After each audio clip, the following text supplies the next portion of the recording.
Selamat pagi, Bapak Ibu Saudara sekalian yang kami kasih dalam Tuhan Yesus Kristus. Selamat berjumpa kembali dengan kami dari Restoration Christian Church di Los Angeles.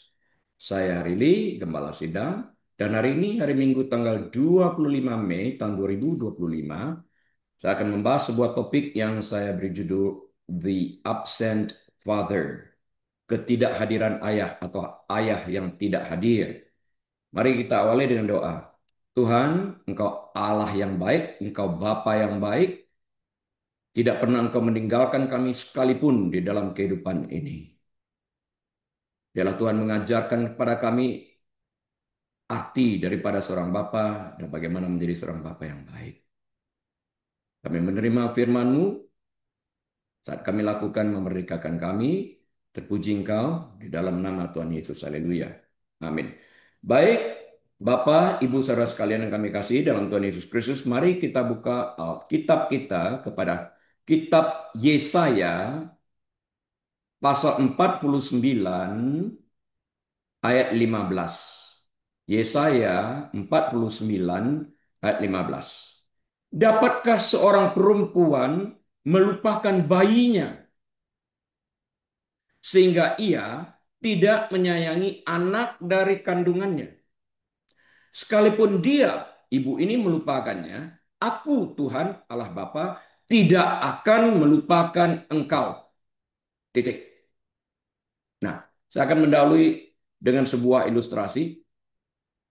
Ayat Yesaya 49 ayat 15 yang barusan kita baca bersama-sama ini sulit untuk dicernakan, bukan?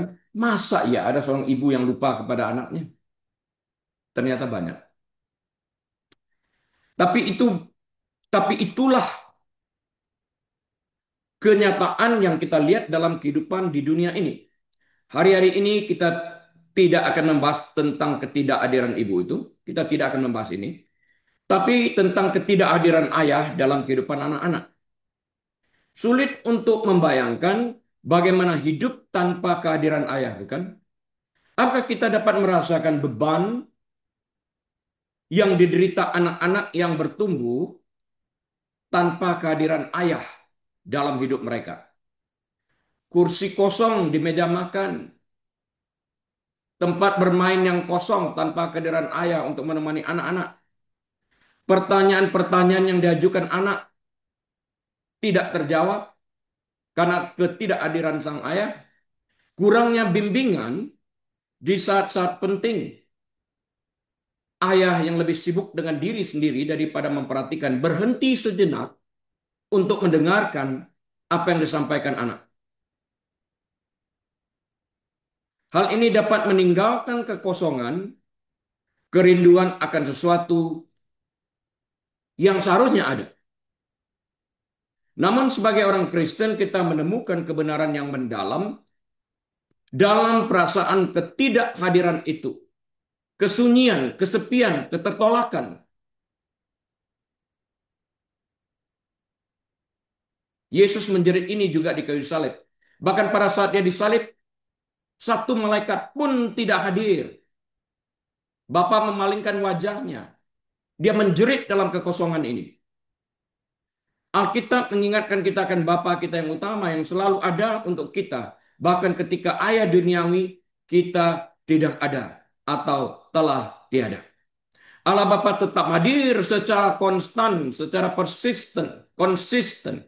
Dia adalah Bapa yang melihat kita, mengasihi kita tanpa syarat, dan menawarkan bimbingan dan penghiburan yang selalu kita dambakan. Pada waktu Yesus di kayu salib, Allah Bapa memalingkan wajahnya karena dosa seisi dunia ditanggungkan kepada Yesus putra tunggalnya. Dia tidak sanggup melihat putranya pada waktu itu.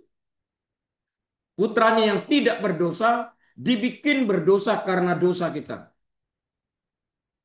Sehingga dosa yang ditanggungkan kepada putranya menyebabkan Allah memalingkan wajahnya dari putranya, menghadapkan wajahnya kepada kita, kita diterima.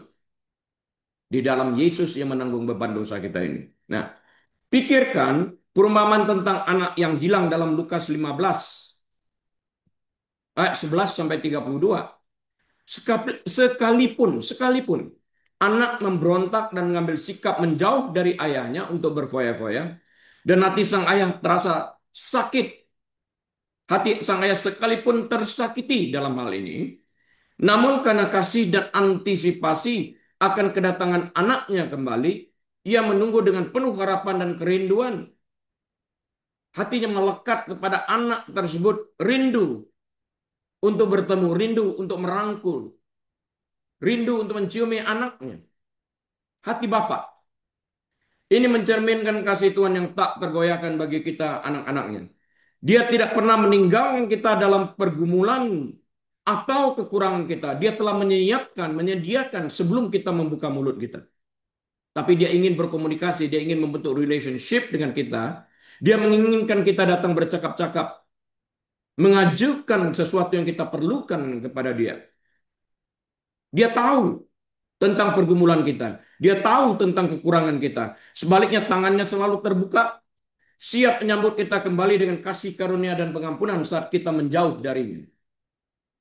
Ketidakhadiran seorang ayah di dunia dapat menjadi luka yang sangat menyakitkan, tetapi juga dapat menjadi pengingat yang kuat untuk bersandar kepada Bapa Surgawi kita. Dialah yang berjanji untuk menjadi bapa bagi anak yatim. Tertulis dalam Mazmur 68 ayat yang kelima. Baik untuk mencatat ayat ini. Mazmur 68 ayat kelima.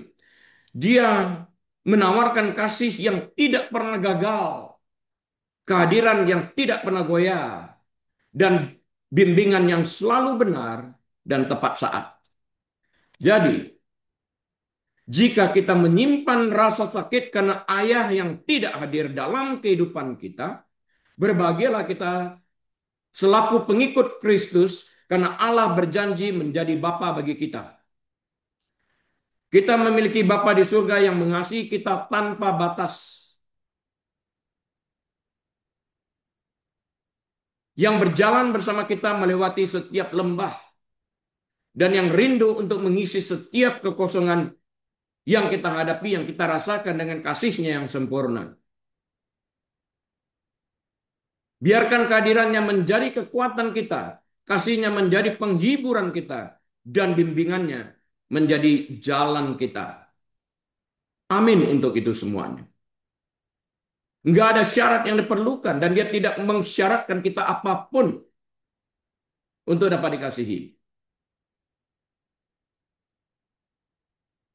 Pada tahun 2023, 19 juta anak di Amerika Serikat berusia antara 0 sampai 17 tahun tinggal di rumah tangga tanpa ayah kandung, tanpa ayah tiri, atau tanpa ayah angkat.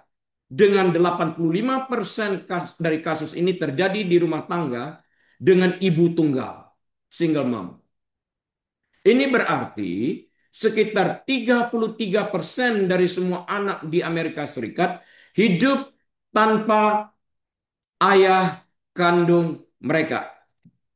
Sementara data tentang persentase pasti anak yang hidup tanpa ibu tidak tersedia. Karena hal itu jauh lebih jarang terjadi daripada ketidakhadiran ayah. Dengan rumah tangga dengan ayah tunggal hanya mencakup sebagian kecil dari keluarga dengan orang tua tunggal. Jadi lebih banyak keluarga dengan ibu tunggal, single mom, daripada single dad atau ayah tunggal ini. Misalnya ya, persentase rata anak-anak dalam keluarga dengan ibu tunggal di seluruh negara adalah sekitar 21%. Sedangkan persentase rata anak-anak dalam keluarga dengan ayah tunggal hanya sekitar 3%. Jadi dengan ibu tunggal 7 kali lipat lebih banyak berbanding dengan ayah tunggal. Menurut sebuah studi yang diterbitkan di Science Direct. Jadi saya mengutip data dari sini. Jadi berdasarkan penelitian ini, kita dapat mengambil kesimpulan bahwa lebih banyak ayah yang tidak hadir dalam kehidupan anak-anak berbanding ibu mereka.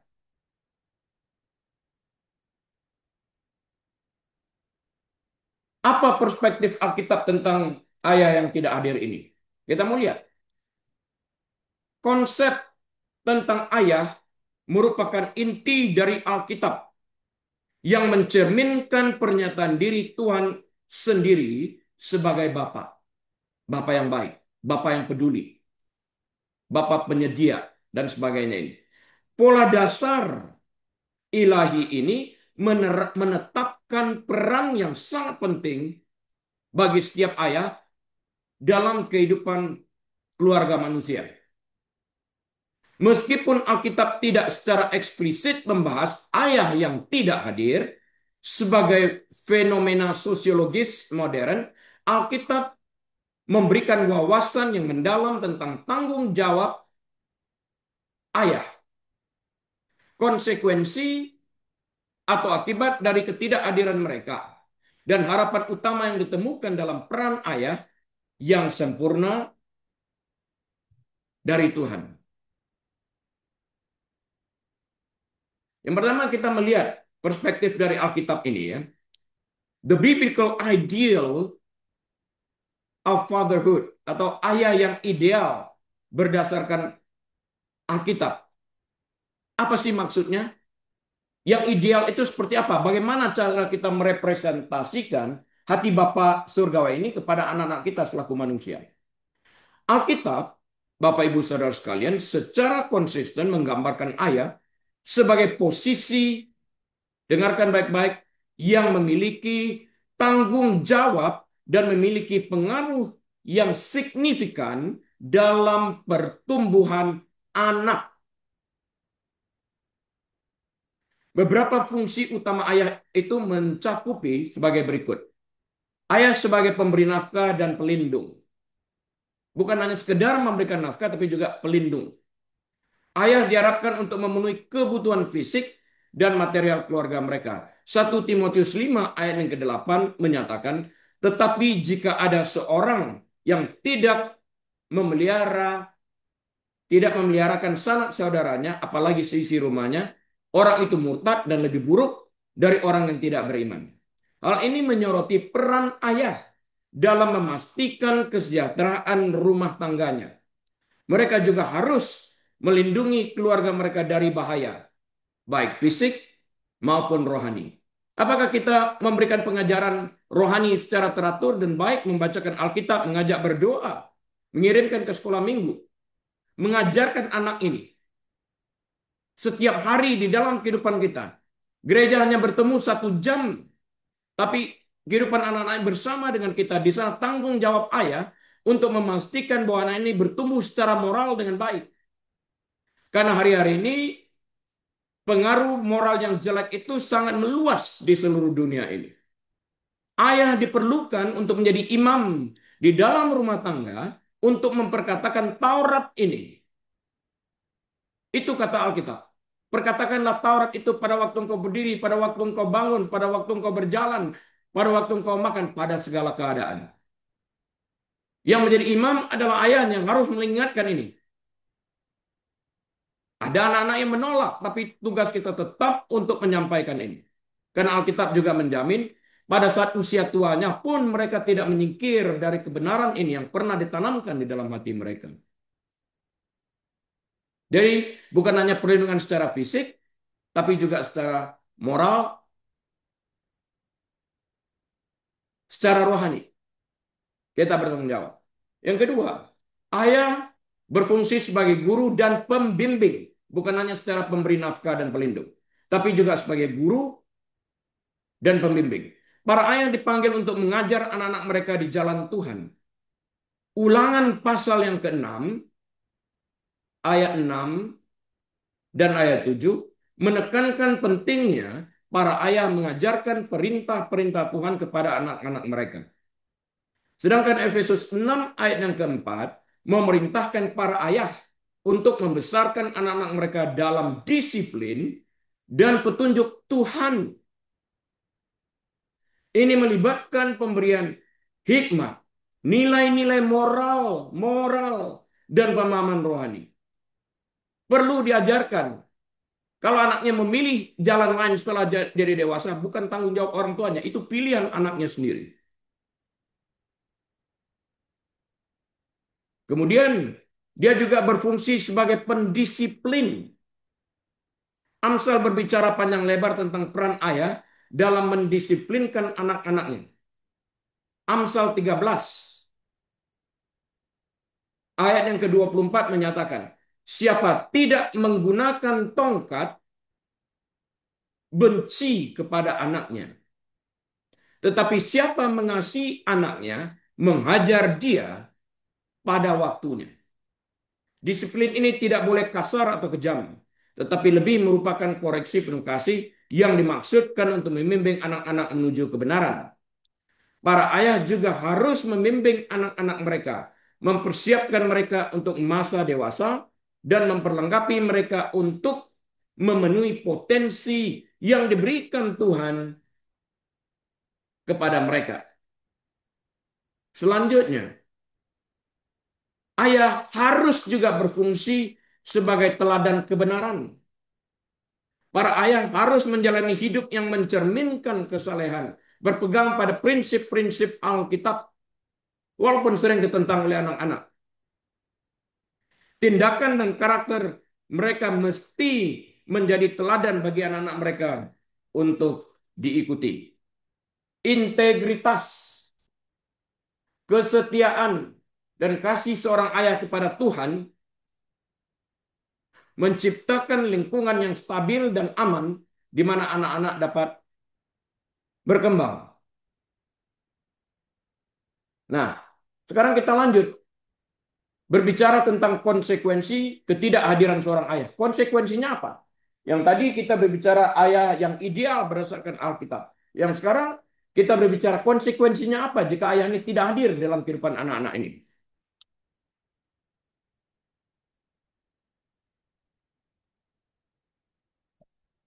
Meskipun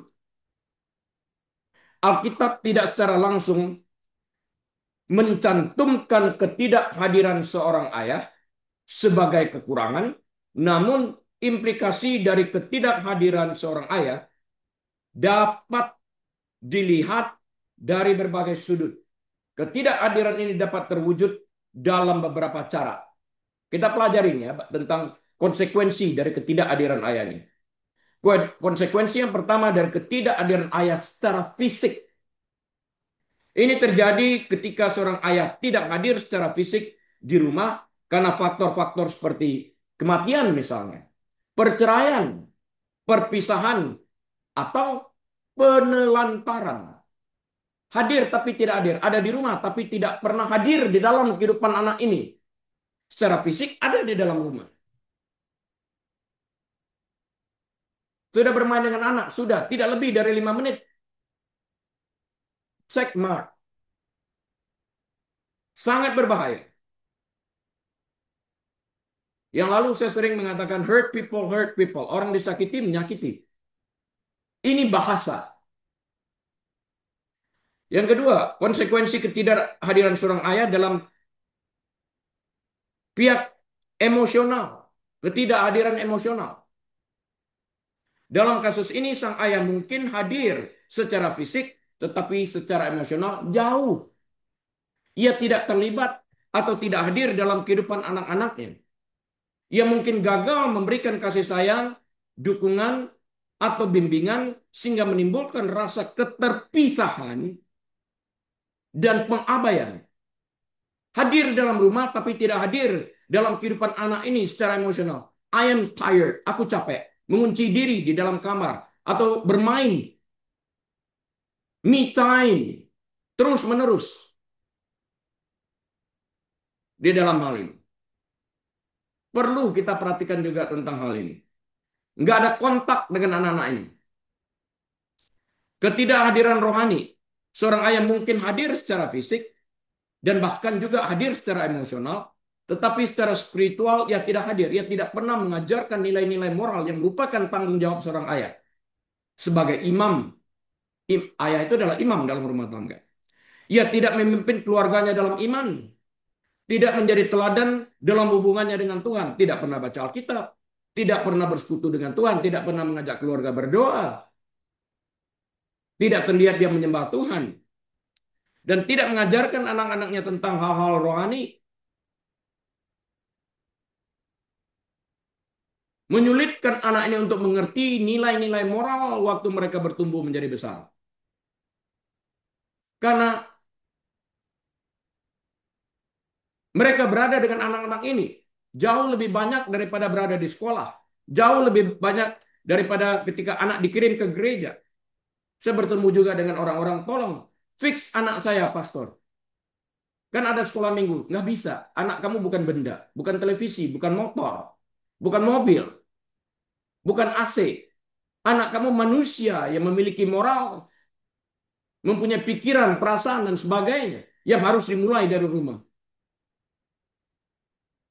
Your son and your daughter is not it. The human being. Manusia.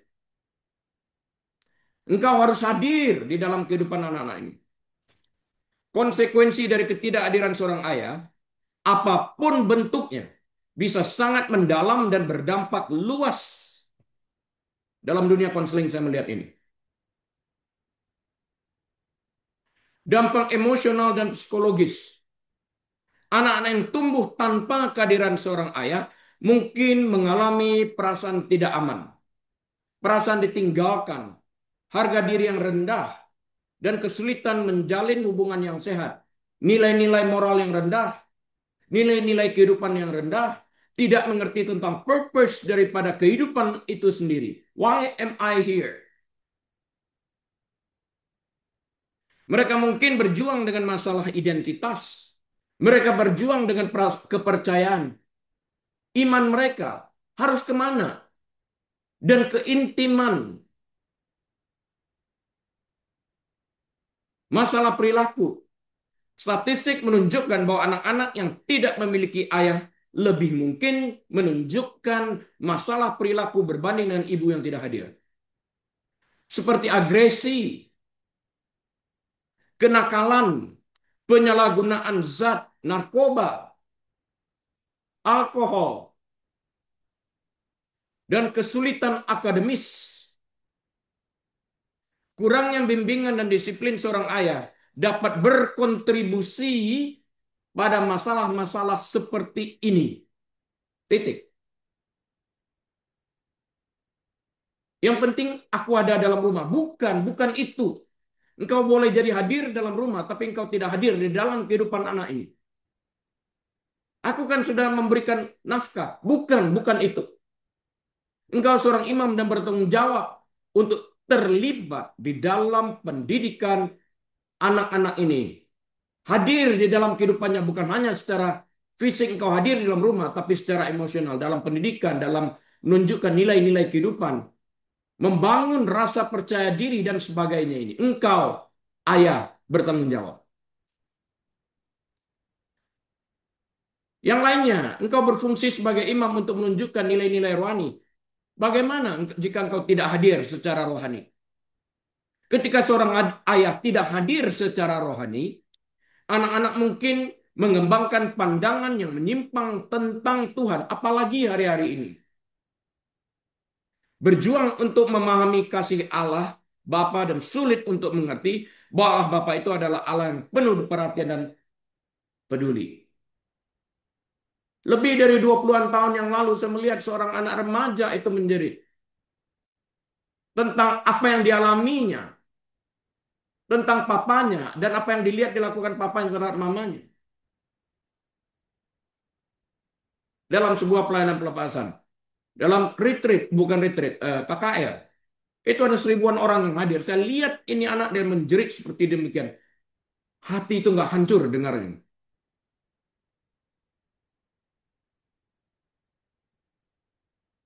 Dia lihat, Papa jangan pukul mama. Papa jangan pukul aku. Jangan siksa aku. Itu pukul bukan hanya sekedar pukul biasa, tapi pukul seperti orang pukul gebuk perampok. Penuh hawa nafsu memukul. Hal ini dapat menyebabkan apatisme spiritual, pemberontakan, atau pencarian identitas dan rasa memiliki di luar komunitas iman. Dia mencari identitasnya. Banyak yang melenceng nantinya. kenakalan remaja, drugs, alkohol, identitas yang tidak jelas, laki menjadi bukan laki dan sebagainya, wanita bukan menjadi wanita dan sebagainya. Dampak sosialnya apa? Fenomena tidak adanya ayah yang meluas memiliki implikasi sosial yang signifikan banget, yang berkontribusi pada meningkatnya angka kemiskinan, kejahatan, dan ketidakstabilan sosial. Yakobus 1 ayat 27 menyoroti kerentanan mereka yang tidak memiliki dukungan dari ayah. Saya ulang. Yakobus 1 ayat 27 menyoroti kerentanan mereka yang tidak memiliki dukungan dari pihak ayah. Ibadah yang murni dan yang tak bercacat di hadapan Allah, Bapa kita, ialah mengunjungi yatim piatu dan janda-janda dalam kesusahan mereka dan menjaga supaya dirinya sendiri tidak dicemarkan oleh dunia. Sementara ayat ini membahas yang lebih luas tentang merawat yang rentan, anak yatim piatu ini. Ayat ini menggarisbawahi penderitaan mereka yang tidak memiliki dukungan dan bimbingan alami dari seorang ayah. Memiliki ayah tapi seperti tidak memiliki ayah. Hadir dalam rumah tapi tidak hadir dalam kehidupan mereka. Who am I? Siapa aku? Yang ketiga, Allah sebagai Bapa. Modelnya yang dapat kita pelajari. Apa sih yang dilakukan Allah sebagai Bapa ini bagi kita anak-anaknya? Model seperti ini yang diterapkan oleh Alkitab agar ayah dunia ini dapat mencontohnya untuk dilakukan di dalam kehidupan ini. Dalam menghadapi kegagalan sebagai seorang ayah di dunia, Alkitab menawarkan pesan yang kuat tentang harapan dan penebusan melalui konsep Tuhan sebagai Bapa. Konsep ini yang harus kita pelajari dan kita akan melihat pagi hari ini. Semoga ini dapat menjadi petunjuk dan manfaat. Kebapaan Tuhan yang sempurna. Alkitab secara konsisten menggambarkan Tuhan sebagai Bapa yang penuh kasih sayang. Bukan hanya kasih, tapi juga penyayang dan setia. Hadir di dalam kehidupan anak-anaknya. Kalau ada ibu dunia yang melupakan engkau, aku tidak melupakan engkau. Aku mengambilmu. Konsep seperti ini. Allah yang peduli, Bapa yang peduli, Bapa yang penuh, artinya penuh belas kasihan. Dia adalah sumber dari semua kehidupan, penyedia semua hal yang baik, bukan hanya kehidupan, segala yang baik dia sediakan dan pelindung anak-anaknya. Mazmur 68 ayat yang kelima menggambarkan Tuhan sebagai Bapa bagi anak yatim. Yesaya 64 ayat yang ke-8 mengatakan, tetapi sekarang, ya Tuhan, Engkaulah Bapa kami, kamilah tanah liat, dan Engkaulah yang membentuk kami, dan kami sekalian adalah buatan tangan-Mu. Tidak sedikit saya melihat di dalam pelayanan, baik di dalam perjalanan sebagai dokter medis maupun dalam perjalanan sebagai psikolog ini, saya melihat menyesal sudah melahirkan engkau, kata-kata seperti itu. Angka anak yang tidak berguna menyempitkan tempat di dunia ini. Kata-kata seperti itu sangat menyakitkan.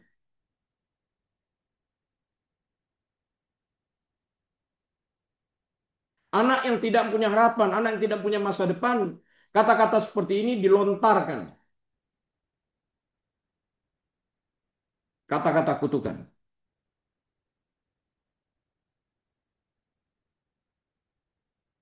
Sulit Dalam menghadapi kegagalan inilah Bapa tampil dan kita menjadikan itu sebagai model.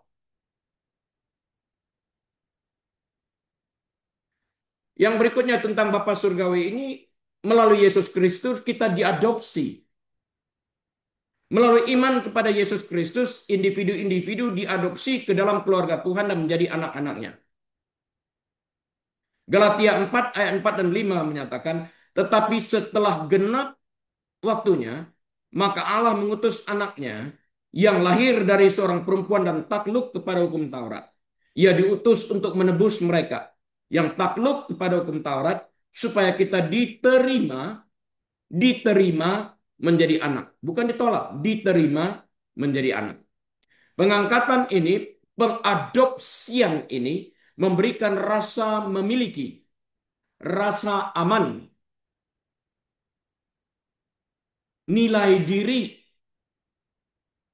tujuan hidup, dan sebagainya. Dan memiliki kasih tanpa syarat yang mungkin tidak ada dalam hubungan duniawi. Tanpa syarat. Kita diterima.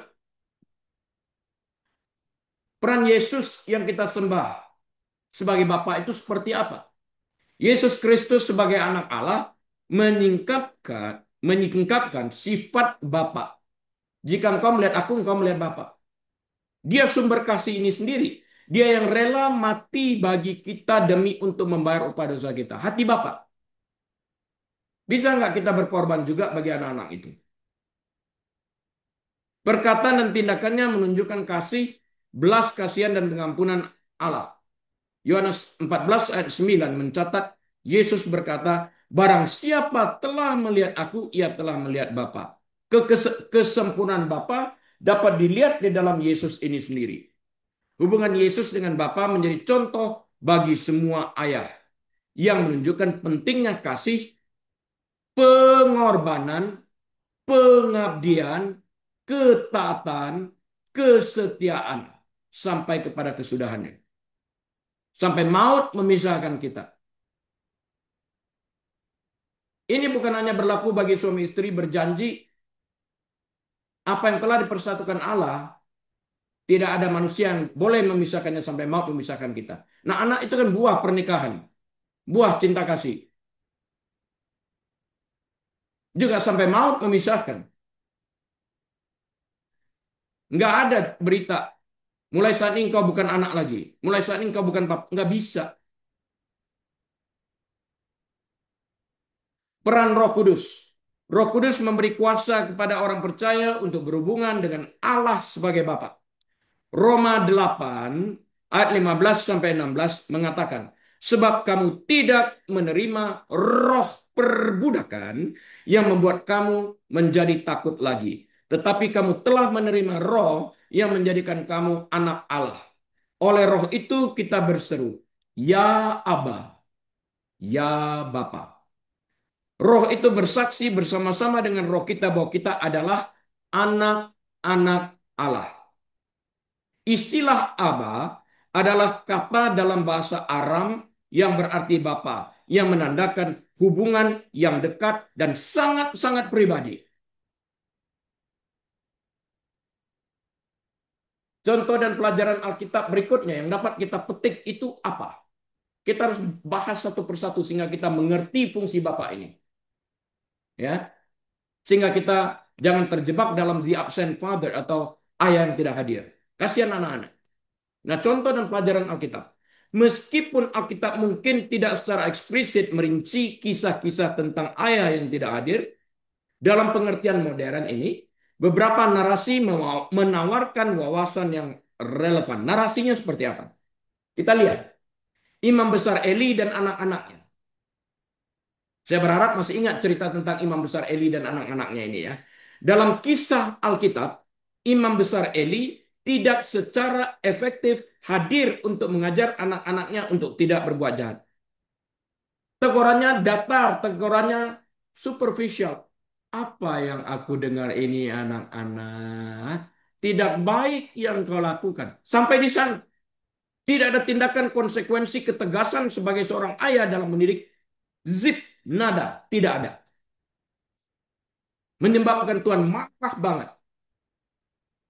Ayah tidak berfungsi. Saya ulang. Imam besar Eli tidak secara efektif hadir untuk mengajarkan anak-anaknya untuk tidak berbuat jahat. Anak-anak itu adalah Hofni dan Pinehas. Mereka, Hofni dan Pinehas ini menyalahgunakan posisi mereka sebagai anak imam di sini, sebagai imam di sana juga, dengan memeras bagian terbaik dari korban sembelihan dan melakukan tindakan tidak bermoral dengan wanita-wanita di kemah pertemuan.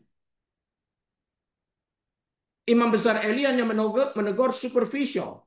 Apa ini yang aku dengar anak-anakku? Ya ampun. Tidak dicopot dari jabatan mereka sebagai imam. Eli mempunyai kuasa seperti itu karena dia imam besar. Tidak dilakukan. Tidak ada konsekuensi terhadap kejahatan. Dibebaskan. Ayah bertanggung jawab untuk mendisiplin dan memberikan pengajaran moral kepada anak-anak mereka, melibatkan konsekuensi melalui batasan-batasan boundaries yang ditetapkan dan harus dihormati. Berapa banyak orang tua yang menyesal pada akhirnya karena mereka senantiasa waktu diberitahu berkata, iya, tapi tidak dikerjakan. Setelah menyesal, aku berpikir dulu, andai kata bisa nggak ya, Pastor ya kita ulang kembali bagaimana cara memperbaiki ini. Preventif itu jauh lebih baik. Meskipun Eli menegur anak-anaknya, namun ia tidak hadir untuk mengambil tindakan yang cukup keras untuk menghentikan perilaku berdosa mereka yang mengakibatkan penghakiman Allah terhadap keluarganya. Bayangkan, perkataannya sangat superficial, artinya dia memberi makan, mengizinkan kepada tindakan tidak bermoral ini kepada Hofni dan Phinehas. Feeding their bad behavior. Memberi makan kepada tingkah laku mereka yang jahat ini sehingga itu bertumbuh. Yang lalu-lalu sampai hari ini saya tetap mengatakan, whatever we feed will grow. Apapun yang kita beri makan bertumbuh.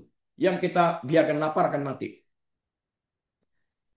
Imam besar Eli ini memberi makan kepada sifat yang tidak bermoral ini. Kepada Hofni dan Phinehas. Yang mengakibatkan penghakiman Allah datang terhadap keluarganya. Artinya Eli gagal untuk mendisiplin dan memberikan konsekuensi terhadap perilaku anak-anaknya. Akibatnya Allah bernubuat bahwa kedua anak Eli akan mati pada hari yang sama. Dan bahwa garis keturunan keluarganya akan terputus dari jabatan imam. Ya, mati. Nubuat ini digenapi ketika Hofni dan Phinehas terbunuh dalam pertempuran melawan orang Filistin yang juga menyebabkan tabut perjanjian direbut. Setelah mendengar berita ini, Eli yang sudah tua dan buta jatuh terlentang dari tempat duduknya, lehernya patah dan meninggal seketika. Yang berikutnya, Daud dan anak-anaknya. Kisah Raja Daud dan anak-anaknya khususnya Absalom dan Adonia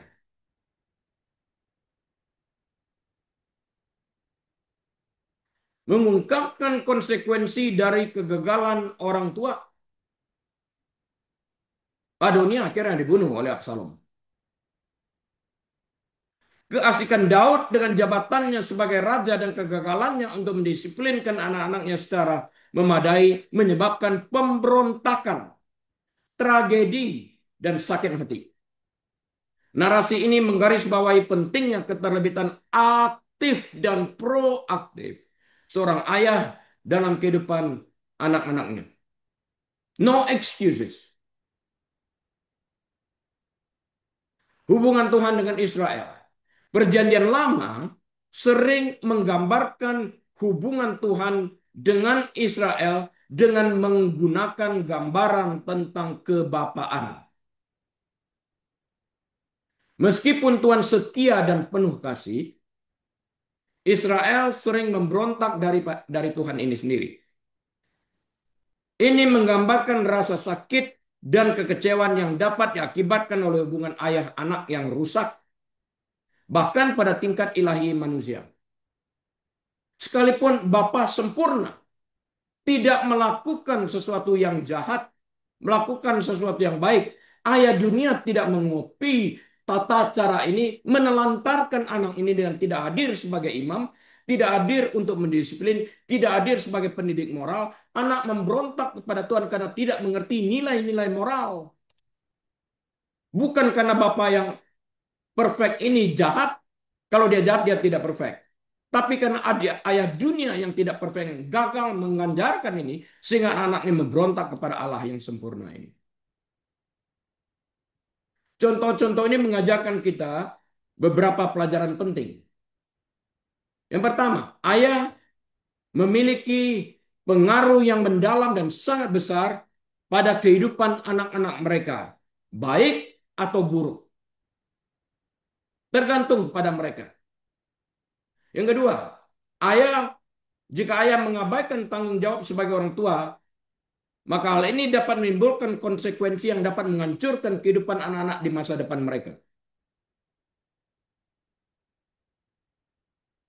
Yang berikutnya kita dapat belajar kasih dan pengampunan Tuhan tersedia. Bahkan ketika ayah duniawi gagal, kita masih dapat mempunyai channel lain untuk datang kepada Allah Bapa ini.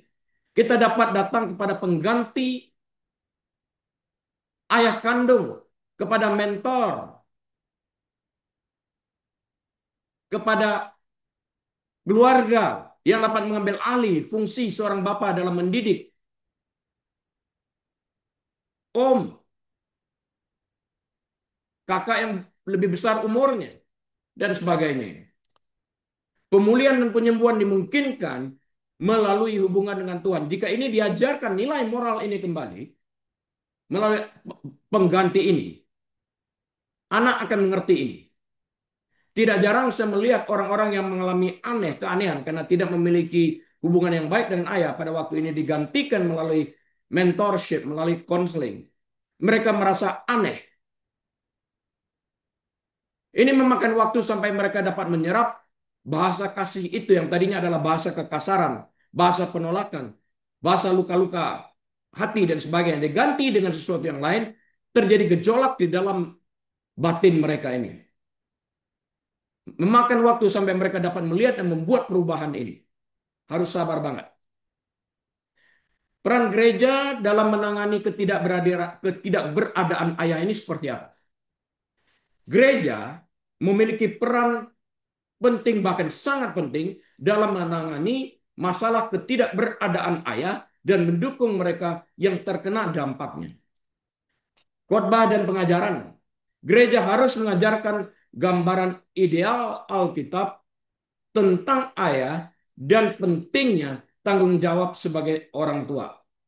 Memanggil, mengatakan, memberikan nasihat, memberikan pengarahan.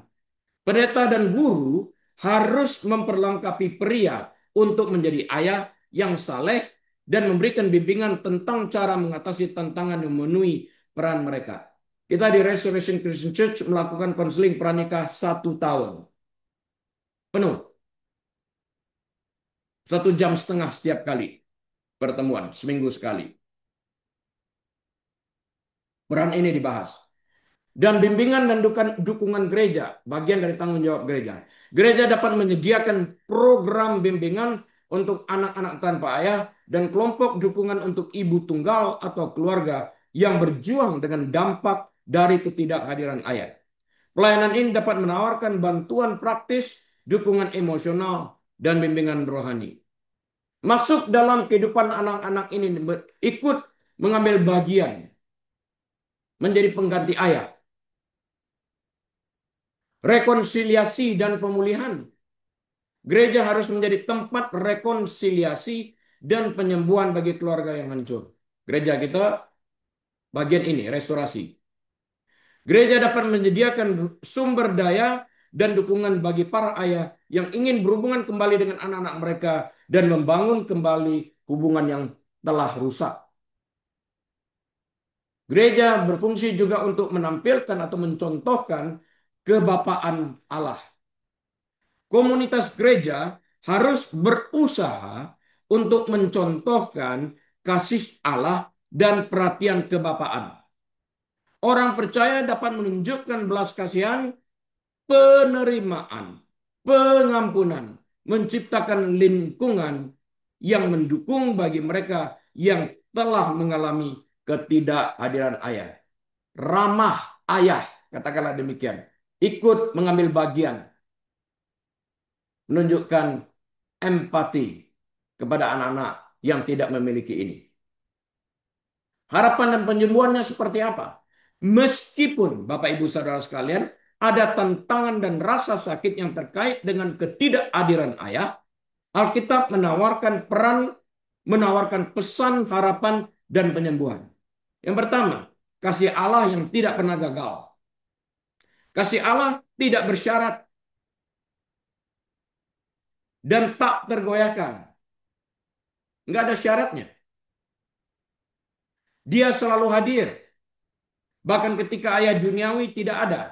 Mazmur 27 ayat 10 mengatakan, sekalipun ayahku dan ibuku meninggalkan aku, namun Tuhan menyambut aku. Sekalipun aku ditolak seperti cerita yang saya katakan tadi, Tuhan menerima aku. Dia sanggup mengirimkan pengganti ayah ini, pengganti ibu ini ke dalam kehidupan anak-anak yang ditolak ini. Kuasa Roh Kudus. Roh Kudus memberi kuasa kepada orang percaya untuk mengatasi dampak dari ketidakhadiran seorang ayah dan untuk mengalami penyembuhan dan keutuhan. Dia memberikan penghiburan, bimbingan, dan kekuatan kepada mereka yang telah terluka. Dia dapat memakai orang-orang di sekitar ini sebagai saluran untuk dapat menyalurkan rasa sakit ini, menyembuhkan mereka, menyalurkan rasa kasih sayang terhadap mereka yang tersakiti, maksud saya. Menyalurkan rasa penerimaan bagi mereka yang tertolak. Janji pemulihan. Allah adalah Allah pemulihan. Dia dapat menyembuhkan hati yang hancur, memperbaiki hubungan yang rusak, dan mendatangkan keindahan. Kita berasal dari abu. Abu menjadi manusia yang diberikan kebebasan, free will. Hanya Alkitab mengingatkan kita jangan sampai kita menyalahgunakan free will yang diberikan kepada kita untuk maksud yang tidak baik. Yoel 2 ayat 25 berjanji, aku akan memulihkan kepadamu tahun-tahun yang hasilnya dimakan habis oleh belalang. Bagi mereka yang tahun-tahunnya habis karena ketidakhadiran ayah ini ataupun ibu, Tuhan sanggup menggantikan ini, mengirimkan orang-orang lain pengganti ayah ataupun ibu ini di dalam kehidupan orang-orang yang tidak merasakan kasih belas kasihan ini, tidak merasakan kasih sayang ini, tidak merasakan penerimaan ini.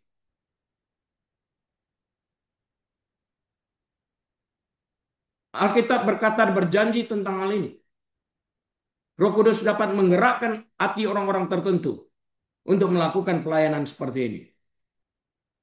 Kekekalan sebagai Allah Bapa.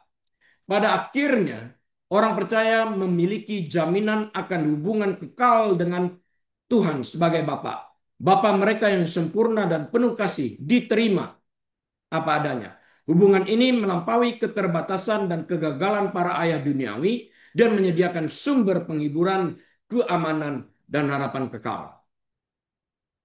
Summary saya seperti ini. Alkitab menjanjikan visi yang jelas tentang peran penting para ayah dalam keluarga dan potensi kehancuran yang disebabkan oleh ketidakhadiran mereka. Sementara fenomena ayah yang tidak hadir merupakan masalah yang rumit dan beraneka ragam. Alkitab menawarkan prinsip-prinsip yang abadi dan harapan yang mendalam. Para ayah dipanggil untuk menjadi penyedia, pelindung, guru, pendisiplin, teladan kebenaran,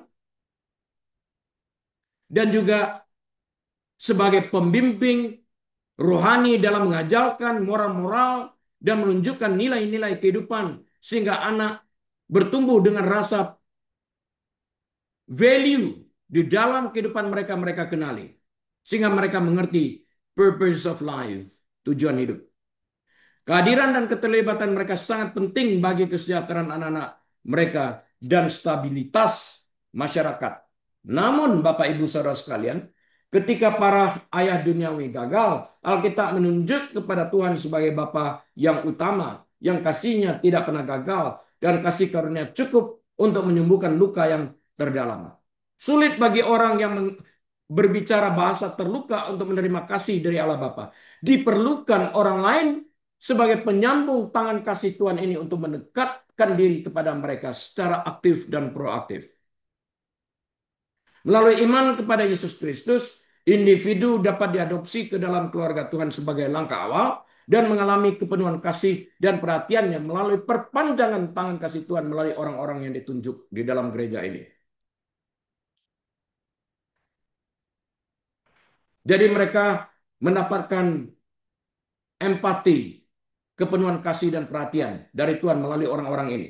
Gereja memiliki tanggung jawab untuk mengatasi masalah ayah yang tidak hadir, seperti yang telah kita bahas secara detail tadi, mendukung mereka yang terdampak oleh ketidakhadiran ayah ini, dan menjadi teladan kasih kebapaan Allah bagi dunia yang rusak. Sebagai kesimpulan, meskipun tidak adanya seorang ayah dapat menimbulkan tantangan yang signifikan, hal itu tidak harus menentukan takdir seseorang. Tidak harus seperti itu.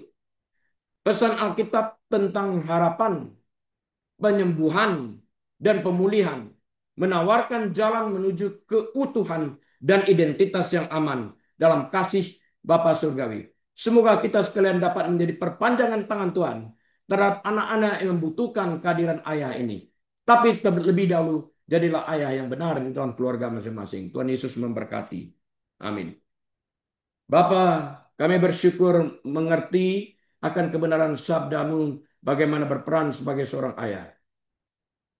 Jadikan kami para ayah melakukan tugas dan kewajiban kami masing-masing di dalam kehidupan rumah tangga kami. Saudara yang dikasihi Tuhan, mari kita buka pintu hati kita dan angkat kedua tangan kita, terimalah berkat Tuhan. Tuhan memberkati engkau dan melindungi engkau. Tuhan menyinari engkau dengan wajahnya dan memberi engkau kasih karunia. Tuhan menghadapkan wajahnya kepadamu dan memberi engkau damai sejahtera. Tuhan Yesus bahkan berkata, damai sejahtera aku telah kutinggalkan, kuberikan kepadamu. Damai sejahtera yang kuberikan bukan seperti damai yang diberikan dunia. Damai yang melebihi segala akal budi manusia yang dapat menyelami itu. Tuhan membuat engkau menjadi kepala bukan ekor. Naik dan tidak pernah turun. Diberkati engkau saat engkau masuk, diberkati engkau saat engkau keluar. Diberkati bakulmu, diberkati tempat adonanmu, diberkati kandunganmu, diberkati rumah tanggamu, diberkati kesehatanmu. Diberkati anak cucumu. Apapun yang kau kerjakan dengan kedua tanganmu, Tuhan Allah Bapa yang membuat engkau berhasil. Dan biarlah saat ini kita boleh membuka lembaran waktu kita dengan hati penuh dengan ucapan syukur dan terima kasih. Dengan hikmat dan marifat dari Allah Bapa. Damai sejahtera dari Tuhan Yesus. Dalam persekutuan yang manis dan erat bersama dengan Tuhan Allah Roh Kudus saat ini, bahkan sampai selama-lamanya, Yesus Tuhan datang kali keduanya, menjemput kita semua yang percaya kepadanya. Semua umat Tuhan menerima berkat, berkata, amin. Baik Bapak Ibu Saudara sekalian, atas izin Tuhan, kita akan berjumpa kembali minggu depan. Saya Reli dari Restoration Christian Church, mohon diri. Shalom.